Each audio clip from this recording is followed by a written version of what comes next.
सवाल यह है कि क्यों एकाएक लालकृष्ण आडवाणी को पसंद आने लगे हैं नरेंद्र मोदी की जगह शिवराज सिंह चौहान।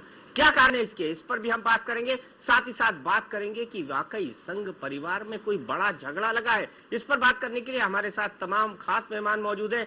सुधांशु मित्तल जी, भारतीय जनता पार्टी के वरिष्ठ नेता जो मंद मंद मुस्कुरा रहे हैं। प्रेम शुक्ला साहब हैं जो कि सामना के एडिटर हैं, शिवसेना से का माउथपीस है सामना। अली अनवर साहब हैं जेडीयू से। मीर अफजल साहब हैं कांग्रेस के प्रवक्ता, राष्ट्रीय प्रवक्ता और वरिष्ठ नेता। और साथ ही साथ प्रभु चावला जी हैं, editorial director new Indian express और देश के जाने माने पत्रकार। सुधांशु जी, ये आडवाणी जी को एकाएक क्या सोचा कि वो मोदी को काटने के लिए शिवराज के नाम का इस्तेमाल करने लगे? ये क्या राजनीति है बीजेपी की? दीपक जी, मैं तो इतना हैरान हूं कि एक चुनाव अभियान की शुरुआत में मध्य प्रदेश में आडवाणी जी ने जो कहा उसको कैसे तोड़ मोड़ के और कैसे एक कलर चश्मे से देखा जा सकता है और कैसे उसकी प्रोजेक्शन ये करी जा सकती है कि भाजपा में घमासान चल रहा है, घमासान चल रहा है। अच्छा, अभी आपने वो क्लिप दिखाई जो आडवाणी जी ने क्या कहा। उन्होंने क्या कहा? उन्होंने कहा, मैंने मोदी जी से कहा, मैं फिर से दिखाऊं एक बार विकसित सुधांशु जी, फिर से दिखाऊं एक बार क्लिप? हाँ दिखाई, हाँ बिल्कुल बिल्कुल दिखाइए, फिर आपको समझाता हूं। मैं दिखाता हूं, आप अपनी बात खत्म कर लीजिए, मैं दिखाऊंगा क्लिप। हाँ हाँ, उन्होंने कहा, मैंने मोदी जी से कहा, एक विकसित राज्य को आपने और तरक्की करी, इसलिए आप अभिनंदन के पात्र हैं।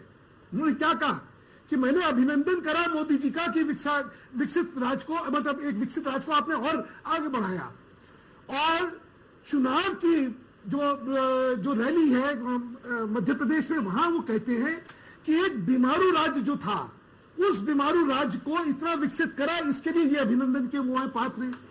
भाजपा के दो मुख्यमंत्री अपने अपने राज्य को, जिनकी स्थितियां कुछ अलग अलग थी, उसको विकास की राह पे ले गए हैं और उन्होंने अच्छा काम करा है। उसके लिए अगर उन्होंने किसी को बधाई दी है तो इसके मतलब ये हो गया कि वो मोदी जी की अवहेलना कर रहे हैं।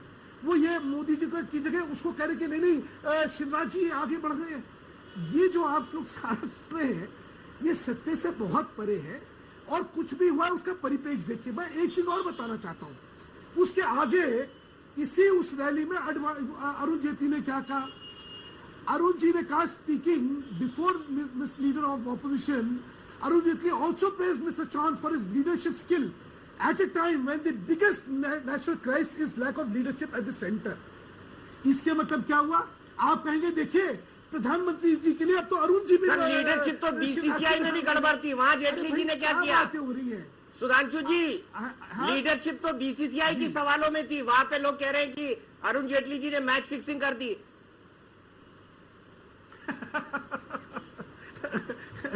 दीपक जी, हम अब आप हंस रहे हैं इस बात पे। देखिए दोनों चीजें एक जगह है ना। देश का सवाल है यहाँ, तो एक हम देश का सवाल है, 125 करोड़ हिंदुस्तानियों का सवाल है यहाँ पर। एक तरफ राजनीति है, गवर्नेंस है, और दूसरी तरफ क्रिकेट है जिसे इस देश में धर्म माना जाता है। हम लोग इस समय चर्चा कर रहे हैं आडवाणी जी के बयान को, उसके परिपेक्ष को, और क्या ये मोदी बनाम शिवराज सिंह चौहान है या नहीं है, हम ये बात कर रहे हैं।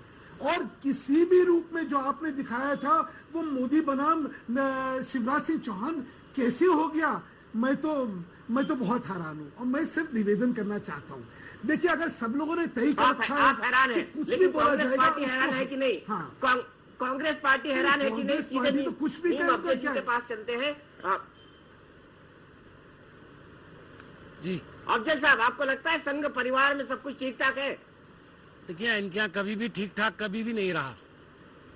और वैसे तो चौरसिया साहब, आपने कहा और चैनल पर मैं आया हूँ, ये मामला भारतीय जनता पार्टी का अपना अंदरूनी मामला है और मेरा ख्याल है मुझे इसमें कुछ कहने की ज़्यादा ज़रूरत नहीं है। लेकिन टीवी डिबेट्स के अंदर आप सभी पार्टियों को इनवाइट करते हैं और हम सभी इश्यूज़ पर बात करते हैं, इसलिए मैं आया और आपका हुक्म हुआ तो मैं ज़रूर आया।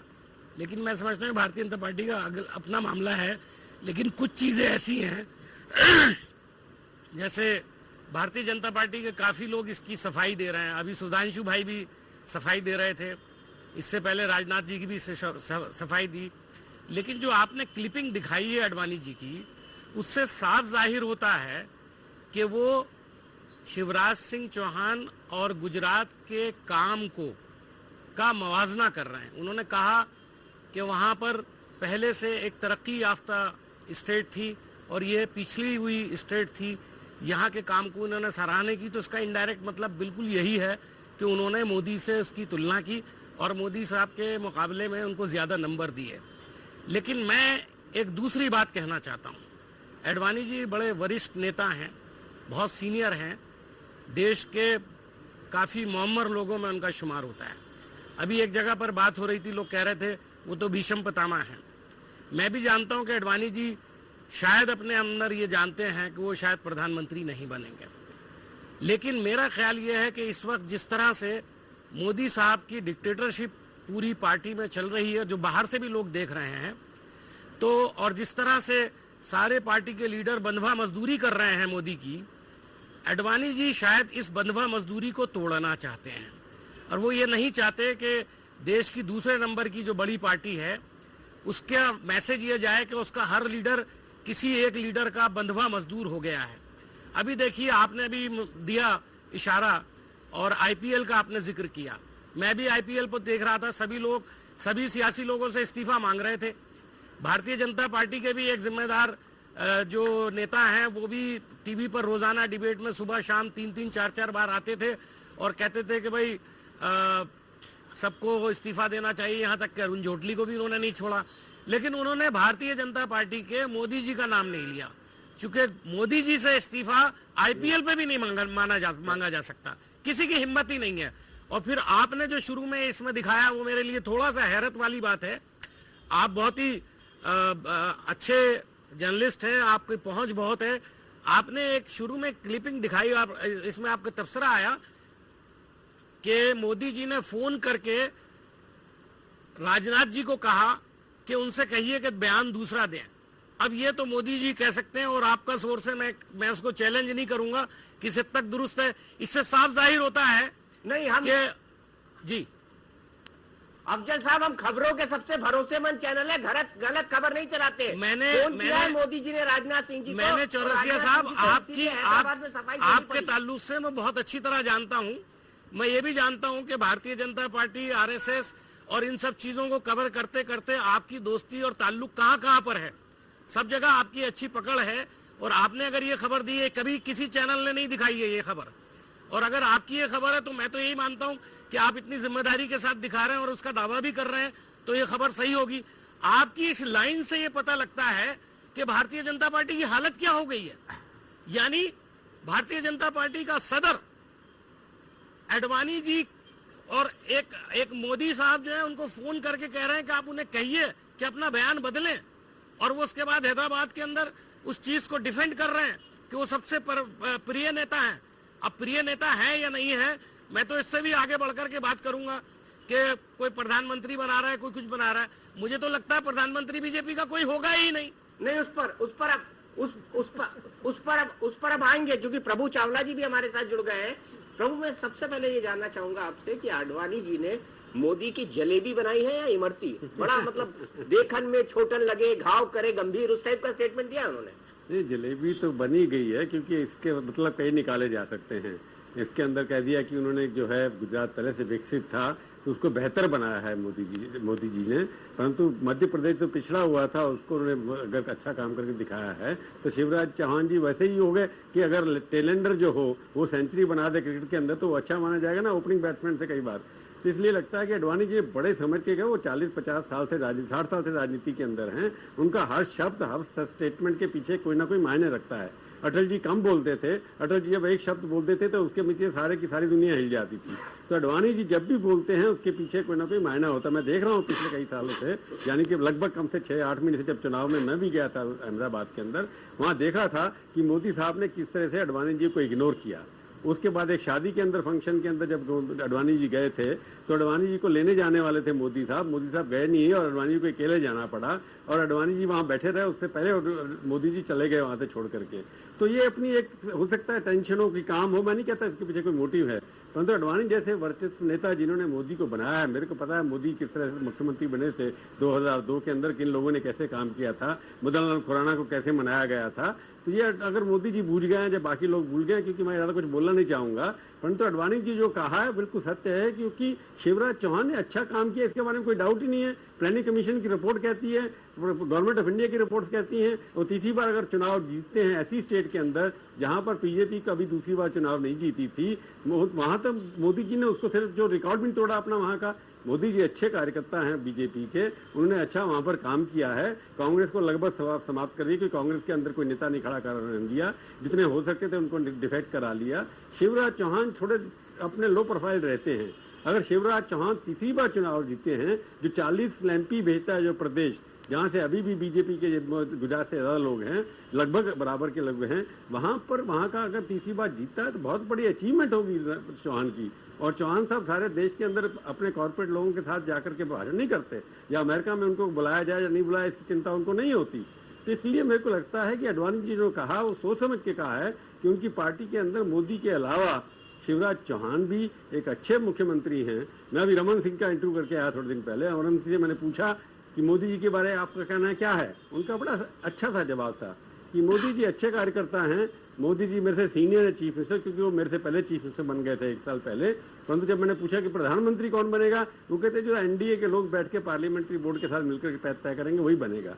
यानी कि कोई भी मुख्यमंत्री जो अच्छा काम कर रहा है, डॉक्टर रमन सिंह जी ये सोचते हैं वो अच्छा काम कर रहे हैं, कोई भी बीजेपी का मुख्यमंत्री मोदी को अपने से आगे मानने के लिए तैयार नहीं है, और अडवाणी जी उसी बात को रिफ्लेक्ट कर रहे हैं। इसी बात बड़ी बात क्या है, बिल्कुल उसी बात को रिफ्लेक्ट कर रहे हैं, लेकिन इस रिफ्लेक्शन के पीछे कितनी बड़ी राजनीति है उसी को समझने की हम कोशिश करें। प्रेम शुक्ला जी, उसी लाइन में अडवाणी जी ने यह भी बात कही है कि शिवराज सिंह चौहान में घमंड और अहंकार बिल्कुल नहीं आया है। बीजेपी के नेता बोलते हैं कि नरेंद्र मोदी अहंकारी हैं, तो इसका मतलब आडवाणी जी ने उस भाषण के अंदर साबित कर दिया। सुधांशु भाई आ रहा हूं आपके पास, सब जवाब आपसे ही लेने आ रहा हूं आपके पास। प्रेम शुक्ला जी का फ्रेम चला गया, अली अनवर प्रेम शुक्ला जी आ गए हमारे साथ फिर से। आपको लगता है मोदी अहंकारी है, ये साबित कर दिया है?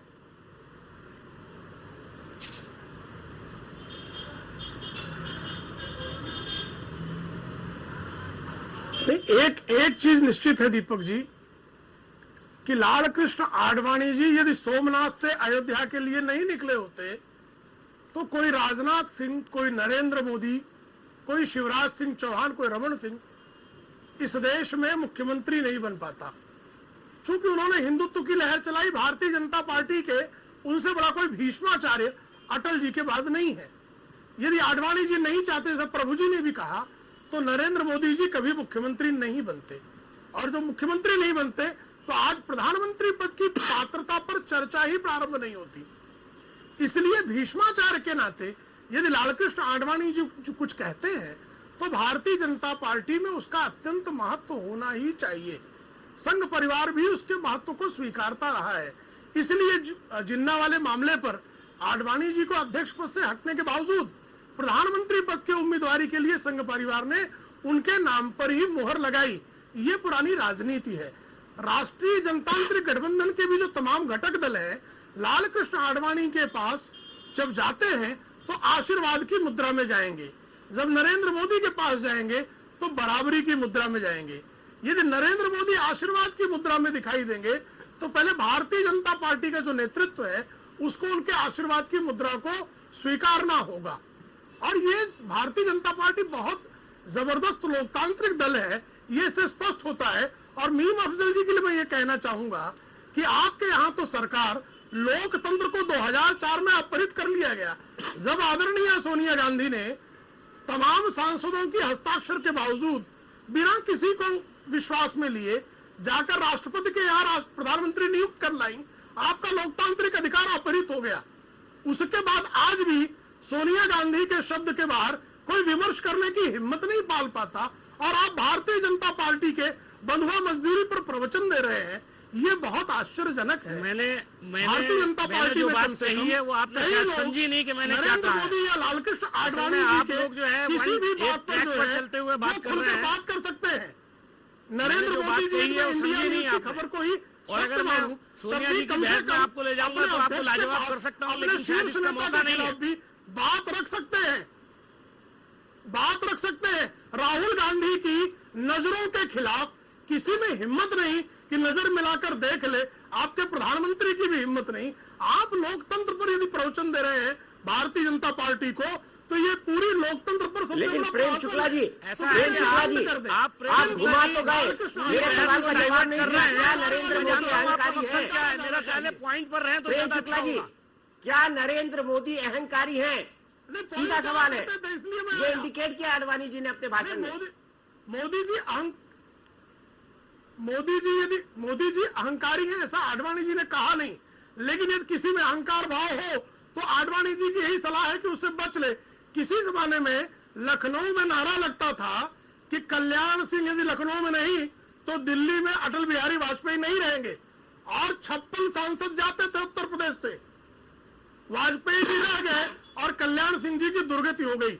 1993 में कल्याण सिंह का जो कद था हिंदुत्व में और भारतीय जनता पार्टी में, उस कद को नरेंद्र मोदी आज भी प्राप्त हुए कहाँ हैं। मोहन इसमें जोदड़ो हम हड़प्पा में चले आशंका गए? व्यक्त कर सकते हैं। प्रेम शुक्ला जी, क्यों मोहन जोदड़ो हड़प्पा में जा रहे हैं आप? नहीं जा रहा हूँ।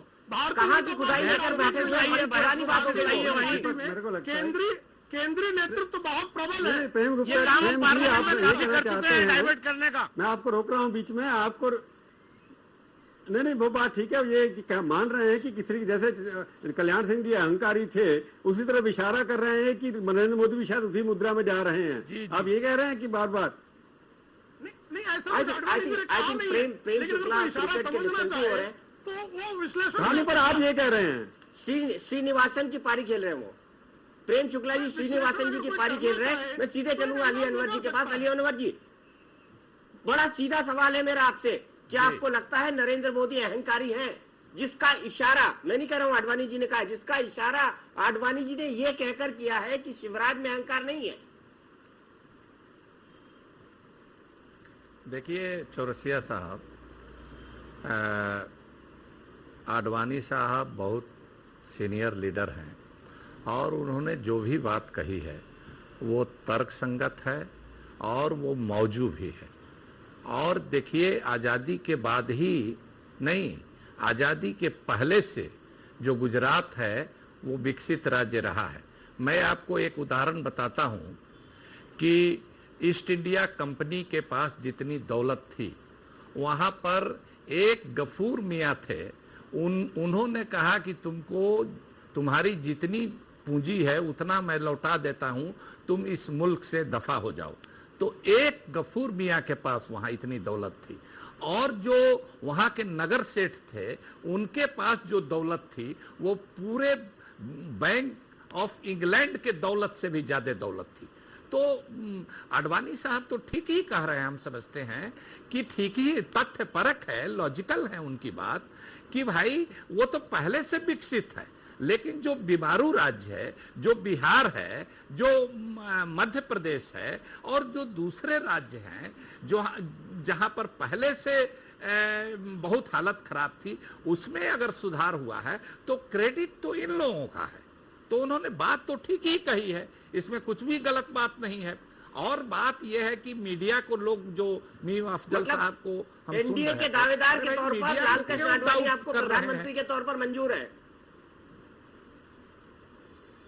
नहीं, दीपक के सवाल का जवाब दीजिए ना कि प्रधानमंत्री के रूप में मंजूर है आपको? प्रधानमंत्री के तौर पर लालकृष्ण आडवाणी जी मंजूर है आपको? देखिए, हम लोग व्यक्ति की बात नहीं किए हैं। हमारे नेता नीतीश कुमार ने एक वसूल की बात की है और वो जो भी कहा है और उनको हम लोगों ने मोहलत आडवाणी जी फिर बैठते हैं ना, क्योंकि पिछली बार तो आपने उनका समर्थन किया था। कोalition अली अनवर जी, पिछली बार तो जेडीयू साथ खड़ी थी आडवाणी जी की प्रधानमंत्री पद के लिए, इस बार क्यों नहीं? अरे पिछली बार और अगली बात की बात हम नहीं कह रहे हैं, ये बात एनडीए तय करेगा ना। पहले बीजेपी बड़ी पार्टी है, वो तय करेगी, फिर एनडीए के प्लेटफॉर्म पर आएगा और फिर हमने जो प्रिंसिपल ले किया है उसमें हम देखेंगे, तब में रिएक्ट करेंगे। आप प्री मैच्योर डिलीवरी क्यों? आपका प्रिंसिपल क्या है जी? आपका प्री मैच्योर नहीं बात कर रहे हैं, आपका प्रिंसिपल क्या है? हमारा चावला साहब जी। प्रिंसिपल ये बहुत है लोगों ने कह कि दिया। ये देश समन्वय की जी। संस्कृति से चलता है। इस देश में सबको उसमें मोदी जी मिला फिट जुला नहीं करके बैठते। ले चलने वाला होता है। नहीं तो व्यक्ति की बात हम नहीं ना करेंगे। आप जब चाहेंगे तब हमारी पार्टी न है आपसे चावला साहब से अली अनवर के बीच बात नहीं ना हो रही है, ये पार्टी की बात हो रही है। तो पार्टी तो उनके पार्टी के प्लेटफार्म से कोई बात तय होगी। हमारे एनडीए में हम लोग जिम्मेवार दल के लोग हैं, ऐसे ही कोई बात हम लोग नहीं बोलते रहते हैं। दीपक जी अब मैं कुछ कह दूं, बहुत चलिए सुधांशु मित्तल जी के पास चलते हैं, बड़ी देर से इंतजार कर रहे हैं। सुधांशु मित्तल साहब, मेरा एक सवाल, उसके बाद आप खुल स्वतंत्र है, पूरी जो स्टेडियम आपके पास है। मेरा सवाल यह है कि जिस तरह से शिवराज सिंह चौहान के लिए उन्होंने कहा विनम्र, और जिस तरह से पूरी भारतीय जनता पार्टी, पूरा आरएसएस, पूरा पत्रकार, पूरा देश जानता है कि मोदी जी कितने अहंकारी हैं, तो कहीं ना कहीं उन्होंने ये सलाह भी दे दी कि शिवराज बड़े विनम्र हैं लेकिन मोदी अहंकारी है।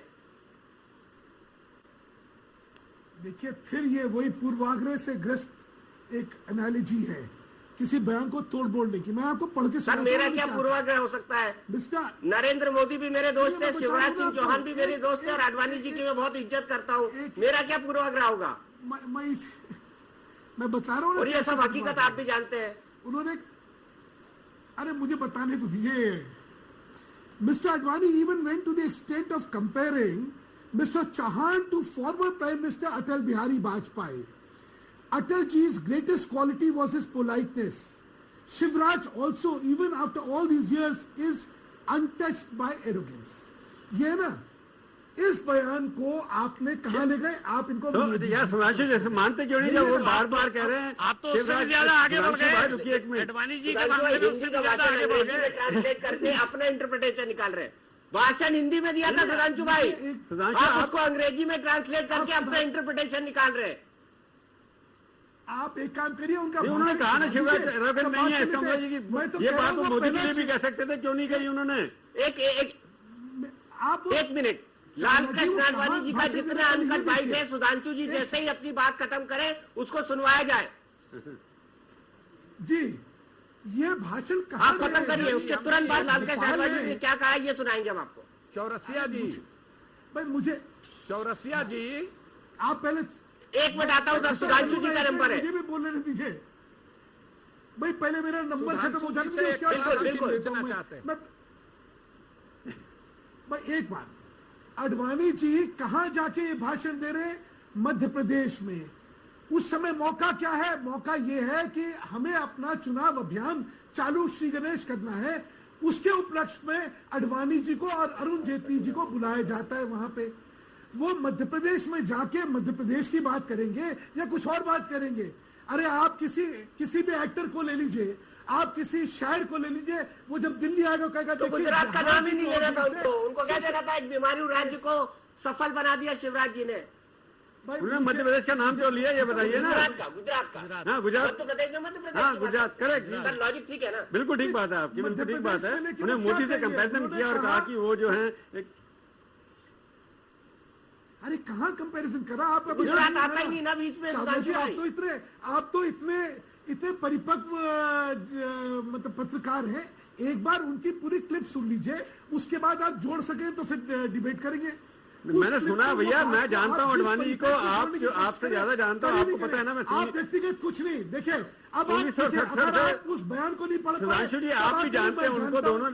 आपकी जानने की विश्वसनीयता और मैंने पढ़ा और सुना भी, और उसके बाद आडवाणी जी को मैं 1967 से जानता हूँ। सुधांशु भाई मैं आडवाणी को 1967 से जानता हूँ और शिवराज को भी जानता हूँ कम से कम 20-25 साल से। नहीं मेरे से पहले से ही जानते हैं। आप डिफेंड कर रहे हैं, ठीक बात है, क्योंकि आपको पार्टी के अंदर चाहे राजनाथ जी ने कुछ नहीं बनाया या किसी और ने कुछ नहीं बनाया। जो आप बात कह रहे हैं आडवाणी जी का बड़ा क्लियर था। आडवाणी जी के बारे में बिल्कुल प्रूव होती है जब उन्होंने कहा कि वो उनके अंदर कोई एरोगेंस नहीं है, और जब उनसे पहले मोदी का नाम लिया बड़ा प्रूव होता है। आप इसको मानिए या ना मानिए, चावला जी कहीं का ईटा कहीं का रोड़ा। आप मानने के लिए तैयार नहीं था, ठीक है। इस बात से आप जो अपनी बात पर रखिए, आपको पार्टी के अंदर है, हालांकि पार्टी में कोई ऑफिस। ये ठीक नहीं है, ये ठीक नहीं है। आप जिस बयान को उन्होंने लेकर कहा बात कि करें, उसमें उसका एरोगेंस विश्लेषण नहीं है, ये करिए। तो कहा शिवराज ने। आपकी नहीं, शिवराज एरोगेंट नहीं है, ये कहा कि नहीं। ये जानकारी भी नहीं, आपका मूल्यांकन है। आप मूल्यांकन पे इतने बड़े बड़े नहीं, मैं नहीं कह रहा, मैं मूल्यांकन, मैं कह रहा हूँ शिवराज जी ने। और क्या आप कह रहे हैं? एक मिनट सर सुधांशु भाई, आप बाइट सुनना चाहते थे ना, आडवाणी जी ने क्या कहा? बिल्कुल सुधांशु भाई, आप वो स्टेटमेंट सुनिए जो आडवाणी जी ने मोदी और शिवराज की तुलना करते हुए ग्वालियर में दिया था। सुनिए वो स्टेटमेंट, ध्यान से सुनिएगा जी। सभी लोग, सभी पैनल। नरेंद्र भाई मोदी को मैं कहता हूं कि गुजरात तो पहले भी स्वस्थ था, उसको आपने उत्कृष्ट बना दिया है, इसके लिए आपका अभिनंदन। लेकिन मध्य प्रदेश और छत्तीसगढ़ बीमारू प्रदेश, उनको स्वस्थ बनाना, और स्वस्थ ही नहीं ऐसी स्थिति लाना कि मन में इच्छा हो कि भारत में ही नंबर 1 न बने लेकिन विश्व में भी उसकी गिनती होने लगे। यह जो स्थिति लाई है, इसके लिए मैं शिवराज जी का बहुत बहुत अभिनंदन करता हूं।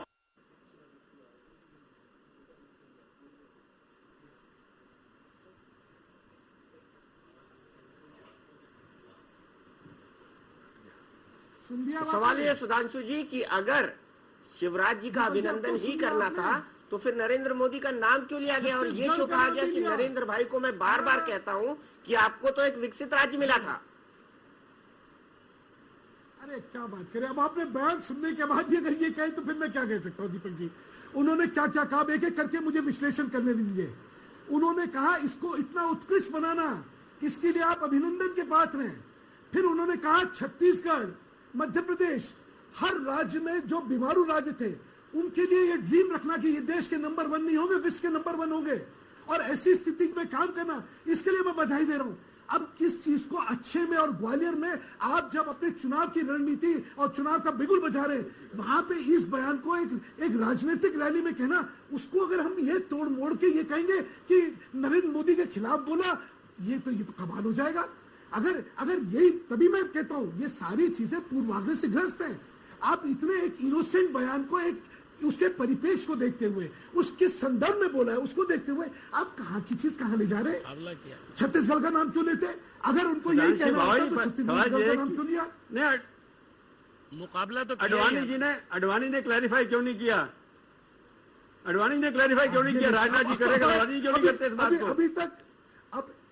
अभी तक तो आप बयान पे रो रहे थे, अब बयान की स्पष्टीकरण हो गई तो अब आप कह रहे अडवाणी ने किया। नहीं, अडवाणी, अगर आपको लगता है कि उन्होंने नहीं कहा तो उन्होंने क्लैरिफाई क्यों नहीं किया कि मेरा मतलब ये नहीं था? कमाल है, बहुत कमाल है। ये क्या मतलब?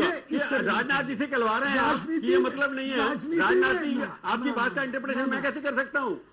अगर राजनीति में हम ना क्या मतलब हुआ? आपकी बात का इंटरप्रिटेशन मैं कैसे कर सकता हूँ? अब राजनाथ जी कह रहे हैं कि अडवाणी का मतलब क्या था, अडवाणी क्यों नहीं कहते भाई ये बात? ये आप तय करेंगे चावला जी, क्या ये आप तय करेंगे कि उन्होंने क्या कहा था? ये कौन इसके लिए स्पष्टीकरण देगा? ये तो कमाल है, ये तो पार्टी चलाना चालू कर दीजिए आप। राजनाथ जी क्यों दे रहे हैं स्पष्टीकरण? फिर मैं दूसरी बात कह रहा हूँ, राजनाथ जी क्यों दे रहे हैं? राजनाथ जी ने, रुक जाइए, राजनाथ जी ने जो स्पष्टीकरण कर दिया, अगर ये गलत था तो अडवाणी जी कह देंगे कि गलत है, तो वो क्यों नहीं देख रहे आप चित्री मेरी पटरी। अडवाणी क्या करते हैं? आप उल्टा बात कर रहे हैं। जो लोग अडवाणी के भाषण पे डिस्कशन हो रही है, आप अडवाणी की तरफ से बोल रहे हैं। मैं भी अडवाणी के सुना बोल दिया। राजनाथ जी पार्टी अध्यक्ष है, अडवाणी जी हमेशा, अडवाणी जी का कंडक्ट हमेशा ठीक रहा है। अडवाणी जी स्पष्टीकरण अगर गलत कोट किया जाए तो हमेशा स्क्रीन करते हैं वो। अडवाणी को 40 साल से मैं जानता हूं, कभी उनको गलत इंटरप्रिटेशन किया जाए तो हमेशा स्टेटमेंट देते हैं वो। आपको 100 स्टेटमेंट दिखाता हूं, मोदी साहब को क्या बात कर रहे हैं? वो अपने ब्लॉग पे लिख देते हैं। अरे छोड़े, ब्लॉग में भी लिख देते हैं। आप अपनी व्यक्तिगत, अपने ब्लॉग में भी लिख देते हैं। व्यक्तिगत रिश्तों की दुहाई देके एक गलत चीज को आप कहां तक लेके जाएंगे? ये तो ठीक नहीं है। सुधांशु भाई की, आप तो व्यक्ति की बात कर रहे हैं। मैं तो भाई मैं तो जानता हूँ मोदी को, जब वो कुछ नहीं थे और मैं टीचर था कॉलेज में। आप मेरे को मत बताइए मैंने क्या कर दिया था मेरा। आप हर चीज मैं जानता हूँ जो बात सामने और जो चीजें हुई है उनकी क्या इंटरप्रिटेशन निकलती है वो बात करें। अडवाणी जी ये कहा है कि शिवराज चौहान एरोगेंट नहीं है, फुल स्टॉप। अडवाणी जी ने कहा शिवराज चौहान एरोगेंट नहीं है और अडवाणी के उन्होंने गुजरात के बारे में कुछ नहीं कहा कि मोदी है या नहीं है। सवाल ये बस सुनवा दीजिए दीपक जी, उस बयान का भी क्या परिप्रेक्ष्य था? वो बयान भी निकलवाता हूँ, लेकिन अगर कोई एक शख्स है, सुधांशु जी मेरी बात सुन लीजिए, थोड़ी गंभीर बात है। अगर एक शख्स है जिसके सिर मुड़ाते ही ओले पड़े हैं तो वो है शिवराज सिंह चौहान। वो इस कंट्रोवर्सी में फंसना नहीं चाहते थे, वो नहीं चाहते थे कि मोदी और शिवराज की तुलना हो, क्योंकि हर अखबार वाला तुलना करता है, इसलिए आ गए आज वो फ्रंट मैदान पर और उन्होंने आके साफ साफ उनको कहना पड़ा कि भैया मैं नंबर 1 भी नहीं हूँ, नंबर 2 भी नहीं हूँ, मैं नंबर 3 हूँ। क्या कहा है शिवराज सिंह चौहान ने वो दिखाते, फिर उसके बाद हमारे तमाम पैनलिस्ट से प्रतिक्रिया लेंगे।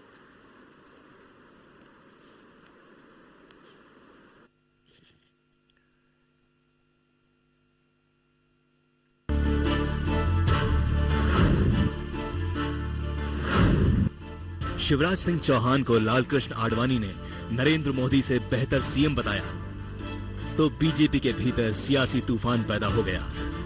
अंदर खाने की आवाज के मुताबिक मोदी परेशान हो गए, बात बढ़ती दिखी तो डैमेज कंट्रोल शुरू हुआ। सफाई देने शिवराज सिंह चौहान आगे आए, लेकिन ये क्या, इन्होंने तो मोदी के गुस्से की आग में घी डाल दिया। जरा सुनिए शिवराज क्या कह रहे हैं। माननीय आडवाणी जी हमारे फिलॉसफर हैं, हमारे गाइड हैं, हमारे मार्गदर्शक हैं। माननीय अटल जी के साथ पार्टी के सर्वोच्च नेता हैं। तो आपने साफ साफ सुन लिया क्या कह रहे हैं शिवराज सिंह चौहान। एमपी के सीएम कह रहे हैं कि पार्टी में सबसे ऊपर आज भी आडवाणी है, मेरे लिए नंबर 1 नेता वही है। एक बार फिर सुनिए क्या कह रहे हैं शिवराज। माननीय आडवाणी जी हमारे फिलॉसफर हैं, हमारे गाइड हैं, हमारे मार्गदर्शक हैं। माननीय अटल जी के साथ पार्टी के सर्वोच्च नेता हैं।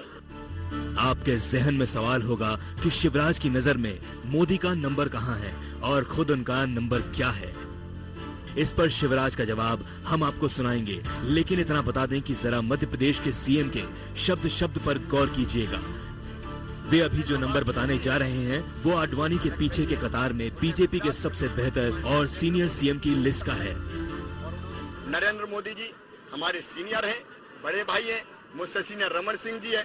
नंबर 1 नंबर 2 नहीं, मैं तो 3 में भी नहीं, तीसरे पे आता हूं मैं, और इसलिए इसका अन्यथा अर्थ ना निकाला जाए। शिवराज सिंह चौहान भले ही आडवाणी के भाषण पर सफाई दे रहे हों, लेकिन उनकी बातों से मतलब कुछ यूं निकला जैसे वे मोदी को पार्टी के भीतर नंबर 1 नेता नहीं मानते हैं। आडवाणी के मुकाबले तो कतई नहीं।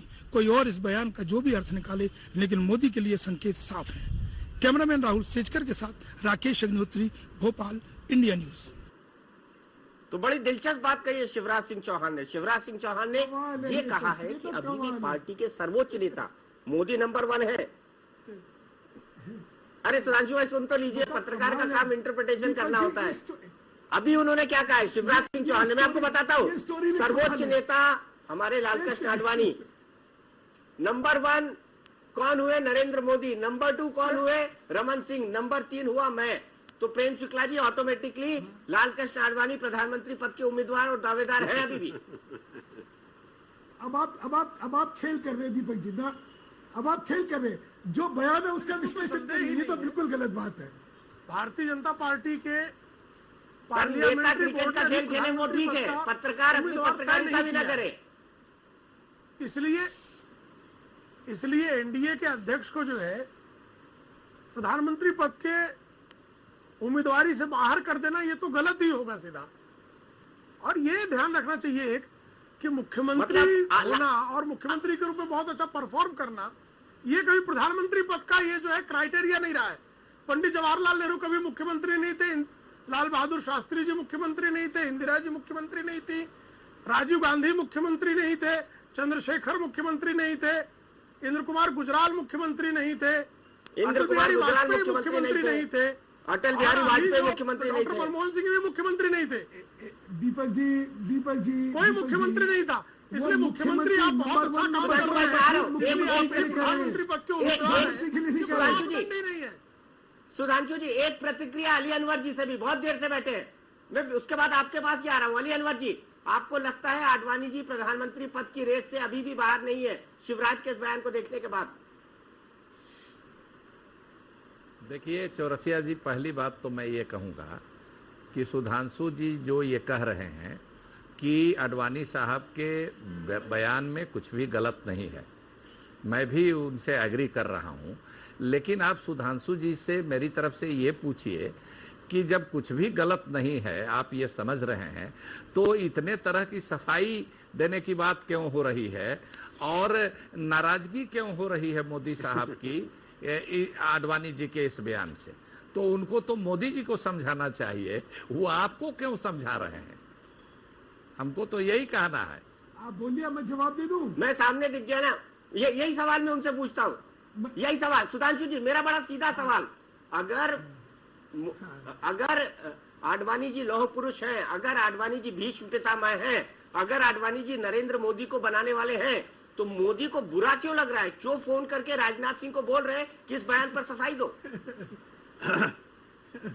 कमाल। सुधांशु की अप्रोच वहां तक नहीं है अभी ना मोदी साहब तक, कैसे कहेंगे? मुझे बोलने दीजिए ना, एक बयान पे हाँ बोलिए ना, आप लोग सबको भ्रमित कर रहे हैं। अच्छा बोलने दीजिए ना, मैं स्पष्टीकरण सुन तो लीजिए मेरा, उसके बाद आप टिप्पणी कर लीजिएगा ना। मैं एक बयान याद दिलाऊं, सुधांशु जी बहुत अच्छी तरह याद होगा, आपके घर के सामने का एक बयान था, आपके घर के सामने का एक बयान था अटल बिहारी वाजपेयी का, न टायर्ड न रिटायर्ड, आडवाणी जी के नेतृत्व में चुनाव लड़े जाएंगे। उसके बाद आपकी पार्टी में क्या हुआ था? ये भी एक बयान ही है। तो इस बयान का विश्लेषण तो कर लेने दीजिए मुझे मेरे विश्लेषण आपने इसका भी जवाब दे दीजिए ना, करने की कोशिश करी, इसका भी जवाब दे दीजिए। अब नंबर 1 आप पहले आ जाइए नंबर 1 पे, शिवराज सिंह चौहान के नंबर 1 पे। शिवराज सिंह चौहान कह रहे हैं साहब मैं नंबर 1 सीएम नहीं हूं, नंबर 1 सीएम नरेंद्र मोदी है, नंबर 2 पे रमन सिंह है, नंबर 3 पे मैं आता हूं। एक दूसरे का बड़प्पन क्या होता है? हर एक आदमी सीनियरिटी के हिसाब से, सीनियरिटी के हिसाब से ये भी कहा उन्होंने। और उनका बड़प्पन भी है, क्या चीज? और जो लोग बावले हुए जा रहे हैं उनको भी देखें, और ये तो ये उनका बड़प्पन भी है, और जो लोग उस पद के लिए बावले हुए जा रहे हैं उनको भी तो जला देखें। अली अनवर साहब देखिए, आप क्योंकि सहयोगी दल के हैं, मुझे लगता है कि हमें आपस की मर्यादाओं का उल्लंघन नहीं करना चाहिए। इस तरह की बात करके मुझे लगता नहीं हम किसको शोभायमान कर रहे हैं या किसको शर्मसार कर रहे हैं। कि उनका ये बड़प्पन है, चौहान साहब का ये कहना कि हम कहीं नहीं है, ये उनका बड़प्पन है। हर बड़ा आदमी यही कहता है, ये आपका हक नहीं है, आपका ये हक नहीं है सब चीजों बोलने का। माफ करिएगा, मुझे बहुत दुख से कहना चाहिए कि गठबंधन धर्म का कुछ तो पालन करना चाहिए। अच्छा आगे चलिए। अच्छा अब दीपक जी मैं इजाजत लेना चाहता हूं चूंकि मुझे जाना है। अव्वल नंबर पर आडवाणी जी और अटल जी हैं। अफजल साहब फिलोसफर मैं आपका 1 मिनट में आ रहा हूं, क्लोजिंग कमेंट में आप जा सकते हैं। जी भाई भीम अफजल साहब से पूछ लेते हैं, इनके यहाँ प्रधानमंत्री का कैंडिडेट कौन है? इनके यहाँ झगड़े हो रहे हैं बीजेपी में, इनके यहाँ कौन है ही नहीं। भीम अफजल साहब बताइए, तो झगड़ा इन्हीं पे कर रहा है, तो हमारे यहाँ तो कोई झगड़ा कर ही नहीं रहा। हमारे यहाँ तो हमेशा फैसला जो है उस हिसाब से होगा। आपके यहाँ कौन होगा प्रधानमंत्री 2014 के बाद? मैं सिर्फ यही कहूंगा कि अली अनवर साहब ने जो कह दिया, मेरा ख्याल है उस पर गौर करने की जरूरत है। हमें बहुत ज्यादा तबसरा करना इस पर ठीक भी नहीं लग रहा। मामला भारतीय जनता पार्टी का अंदरूनी है, जो सड़कों पर डिस्कशन हो रहा है कल से।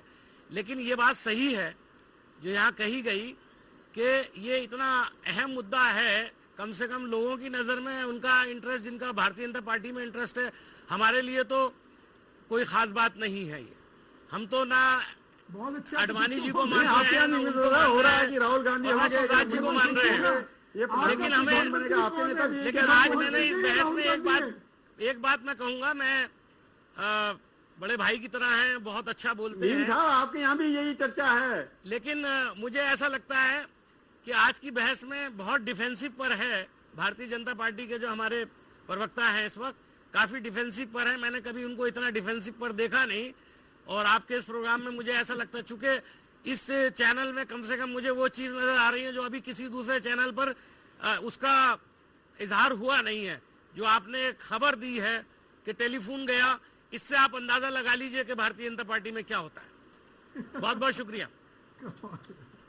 नहीं, आपके यहाँ क्या हो रहा है उसका जवाब नहीं दिया आपने। पर प्रोग्राम करेंगे प्रभु चावला जी, इससे भी अच्छा आपको जवाब दूंगा, तसल्ली करने की कोशिश करूंगा।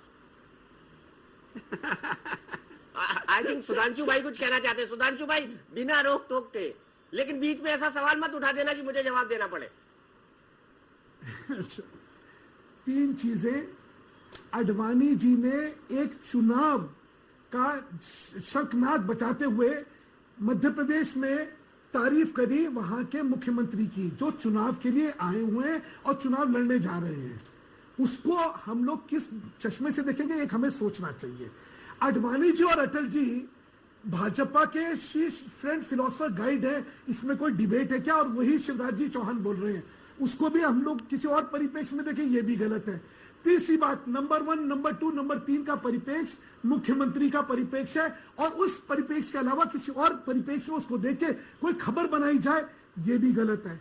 ये बिल्कुल एक चुनाव की रैली के अंदर एक अच्छे भाव से कही चीजों को किस डिस्टॉर्शन के साथ पेश करके एक मुद्दा बनाया गया जो मुद्दा था ही नहीं, और उसके बारे में स्पष्टीकरण होना चाहिए। इस बात को अगर कोई कहे उसको फिर किसी और रूप में देखा जाए, ये भी गलत है।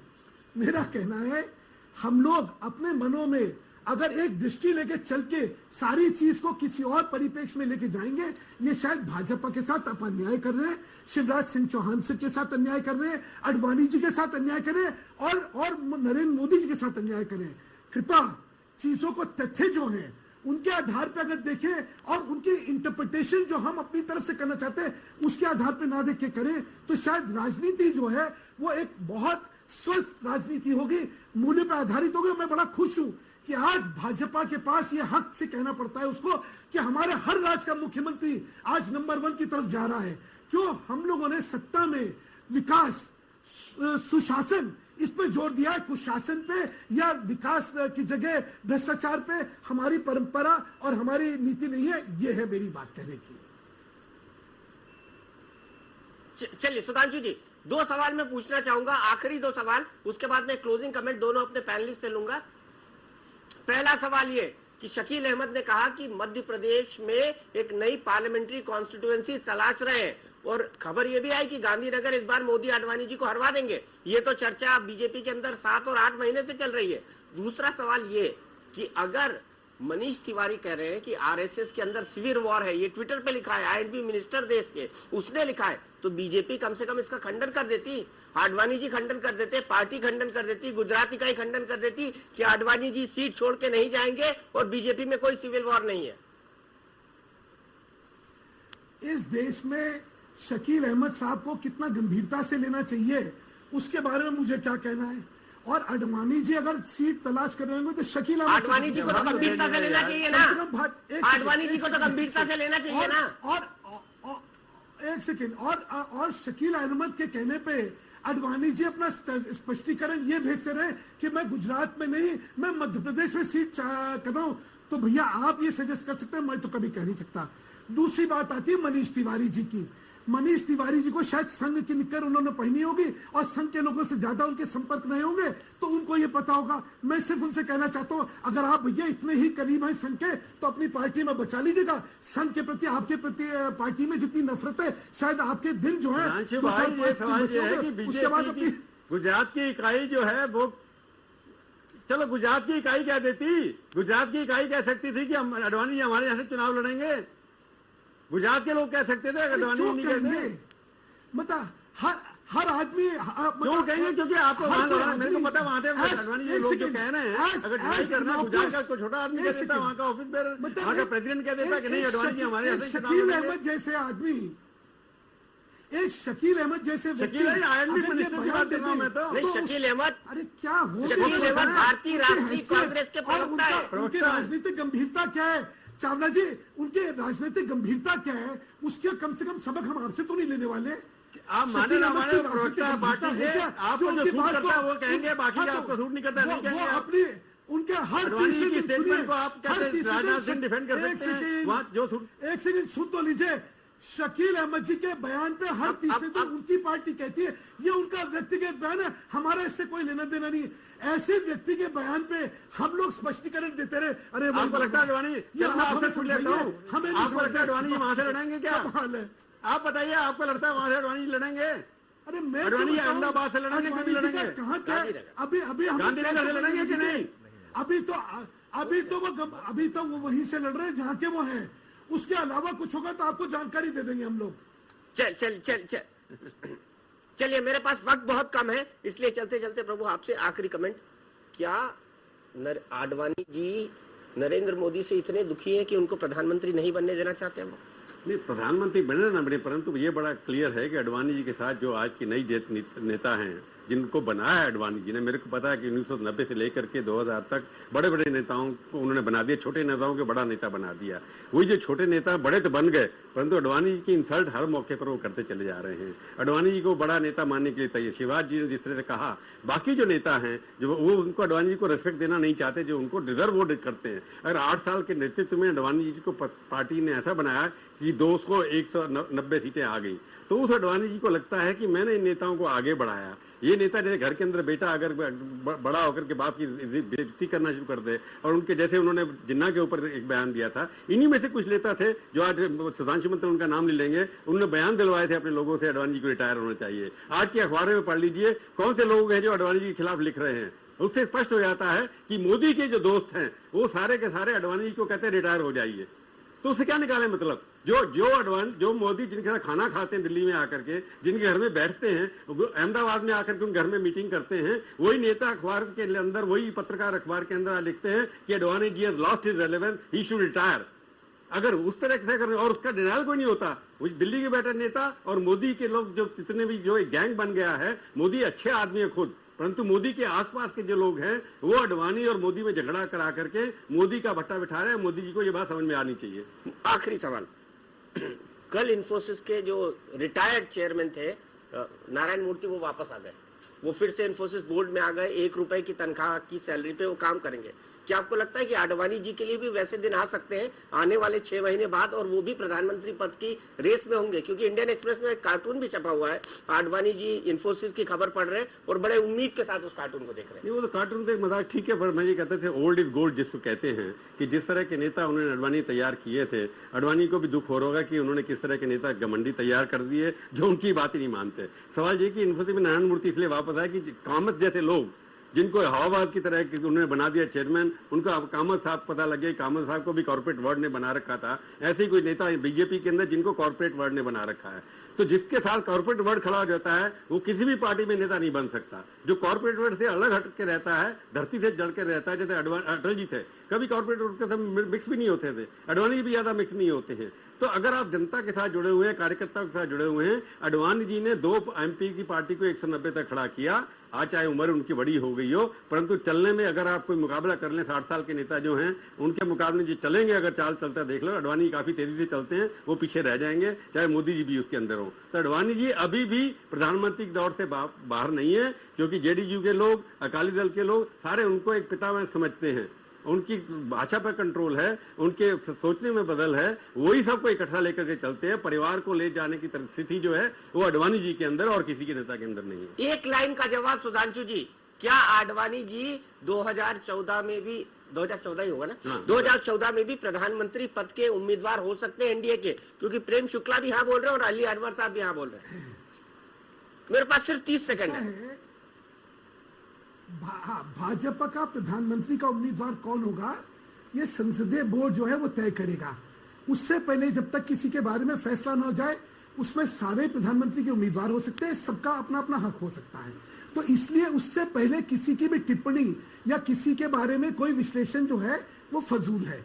ये सारी कयासें जो हैं बेमतलब के लिए लगाई जा रही हैं। समय आ जाने दीजिए, संसदीय दल जो है, संसदीय बोर्ड जो है वो अपने आप सही फैसला कर लेगा, उसके बाद इसकी चर्चा करिए, तभी अच्छा रहेगा। चलिए, बहुत बहुत शुक्रिया आप तमाम लोगों का।